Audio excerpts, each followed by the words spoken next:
안녕하세요. 33살 평범한 여자입니다. 남친과 결혼을 약속하고 첫인사를 드리러 가는 길에 갑자기 예비 시어머니께서 집으로 먼저 오라는 연락을 해오셨습니다. 옆자리에 앉아 있어서 그런지 통화 내용이 그대로 다 들리더라고요. 이야기를 들어보니 식당에서 밥을 먹기로 한 상태였는데 본가로 먼저 오라고 하셨던 것 같습니다. 어제 카톡으로 얘기된 거 아니냐 라고 말씀하시던데 이 연락이 오기 전까지 전혀 들은 바가 없었습니다. 좀 황당했던 게 남친 본인도 정확하게 얘기된 게 없다 말하면서도 저와는 아무런 상의도 없이 집으로 차를 돌렸다는 거죠. 아무튼 그렇게 집으로 들어갔더니 예비 시어머니께서 저희를 향해 방석을 하나씩 던지는 겁니다.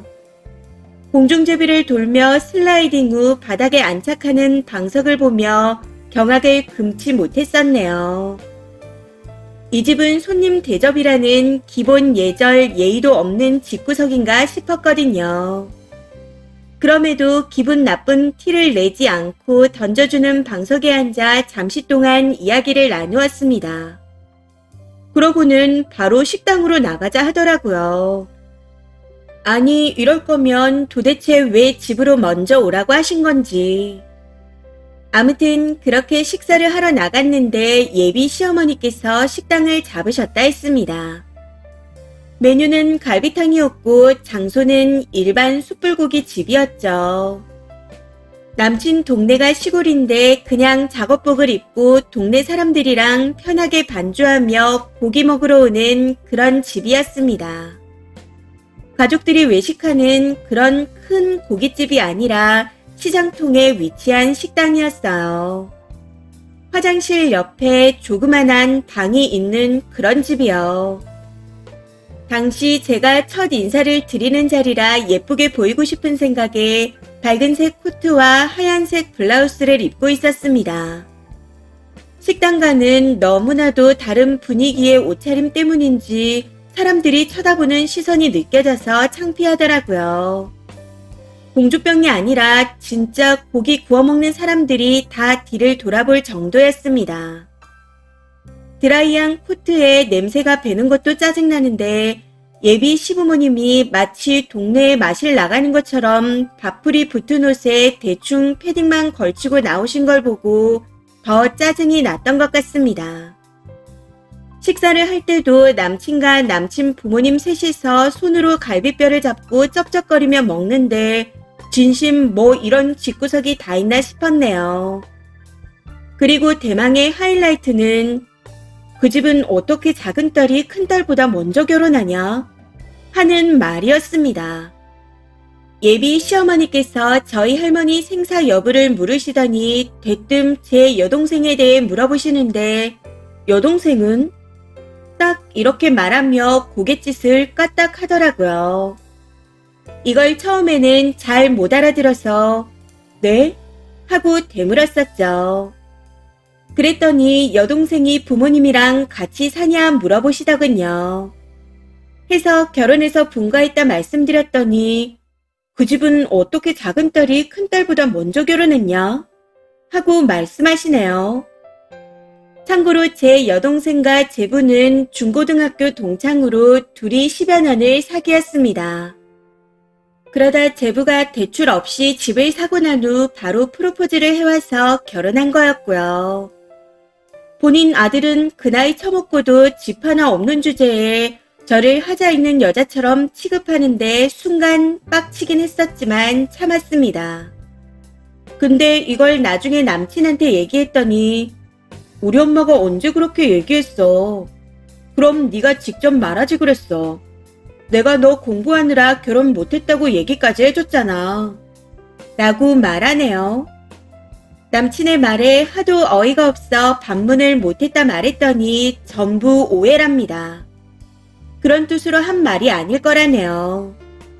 그러면서 그래도 엄마가 처음에 반말부터 할까봐 걱정했는데 아니어서 다행이다. 하고 말하는데 진짜 미친 거 아닌가 싶었습니다. 그리고 이것도 하이라이트네요. 예비 시어머님이 재혼을 하신 상태인데 재혼하신 남자분한테 인사를 제대로 못한 것 같다고 궁시렁거리더라고요. 그 말에 이 미친 남친놈이 갑자기 큰절을 하네요. 저랑 아무런 상의도 없이 대뜸 큰절을 하는데 거기서 엉거주춤 하고 있었던 걸 생각하면 지금도 빡칩니다. 부글부글 끓어오르는 걸 간신히 참고 집으로 돌아오는데 역시나 남친 어머니가 연락을 해오시더군요.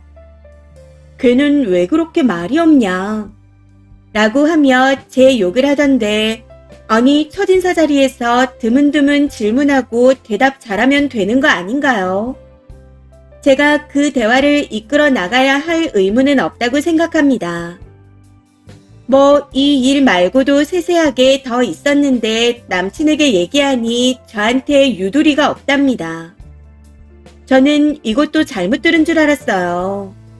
유도리라니요. 진짜 하고 싶은 말은 많았지만 거기서 싸워봤자 말이 안 통할 것 같아 그대로 집으로 돌아왔습니다. 그러고는 바로 헤어지자 통보해버렸네요. 근데 뭐가 문제냐며 받아들일 수 없답니다. 이쯤 되니 이 남자의 지능도 의심이 갈 정도예요. 이걸 하나하나 설명을 해줘야 하는 걸까요? 여태까지 이런 놈인 줄 모르고 만나온 제 자신이 한심하게 느껴지기까지 합니다. 아무튼 남친과는 헤어질 생각이지만 이대로 끝내야 할지 아니면 제대로 설명하고 끝내야 할지 고민입니다. 혹시 모를 다음 사람을 위해 그냥 이대로 헤어지는 게 맞는 거겠죠. 댓글입니다. 첫 번째. 저런 부모를 보고 자란 놈이니 말귀를 못 알아먹는 겁니다. 콩콩 팥팥이죠. 그래도 쓰니가 그나마 제정신이라 다행이네요. 보고 자란 게 저 모양이니 뭐가 잘못인지 모르는 거니까 이해나 설득할 생각하지 마시고 뒤돌아 가시면 됩니다. 님 말씀대로 하나하나 설명했다가 학습하고 다음에 만날 여자한테 철저히 속이고 결혼할 수 있으니 바로 끝내세요. 두 번째. 그 남자랑 파혼 안 하면 님도 그냥 그 수준의 사람인 겁니다. 못 받아들인다는 말에 질질 끌려다니지 말고 단호하게 끊어내세요. 지가 못 받아들이면 어쩔 건데요. 결혼한 것도 아니고 파혼이잖아요. 사실 파혼이라고 할 것까지도 없는 것 같습니다. 상견례를 한 것도 아니고 날짜를 잡은 것도 아니고 그렇다고 결혼 준비를 하고 있었던 것도 아니잖아요. 그냥 연애하다 헤어진 건데 이별은 한쪽에서 끝내자 하면 그대로 끝나는 겁니다. 세 번째. 시어머니 될 사람이 무식한 것도 있는 것 같긴 하지만 그냥 글쓴이 자체를 마음에 안 들어 하는 것 같습니다. 그러니까 처음 보는데 방석부터 던지고 막대하죠. 저런 사람들이 부잣집 보명딸이 외제차 끌고 명품 휘두르고 인사 오면 납작 엎드릴 스타일입니다. 사귀다 보면 그 부모님을 만날 수도 있는 거니 파혼도 아니에요. 사귀다가 안 맞아서 헤어지는 겁니다. 남자도 못 배워먹은 집구석에 똑같은 수준이라 뭐가 문제인지도 모르는 것 같으니 설명할 필요 없이 그냥 헤어지세요. 네 번째. 굳이 그걸 설명할 필요가 있을까요? 대충 봐도 말귀를 못 알아먹을 놈인 것 같은데. 딱 봐도 전형적인 우리 엄마 안 그래잖아요. 저런 놈은 이해시키려고 백날 이야기해봤자 못 알아먹습니다. 입 아프게 더 말할 필요도 없어요. 어영부영 있다가 다시 만나지 말고 그냥 잘라내세요. 차단하고 끝내면 됩니다. 다섯 번째. 뭐 저런 무식한 집안이 다 있대요.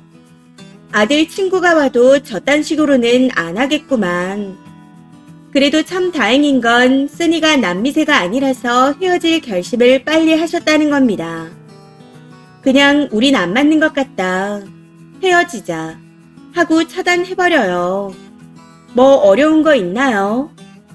헤어지는 이유를 설명한다고 이해할 남친도 집구석도 아닌 것 같은데 그냥 파혼 선언 해버리고 못 알아먹으면 차단 박으면 되는 겁니다. 결혼을 준비 중인 것도 아니니 정리할 것도 없잖아요. 질질 끌려다니지 마시고 이별을 결심한 것처럼 헤어짐도 똑 부러지게 하세요. 이번 사연은 여기까지입니다. 시청해주셔서 감사합니다.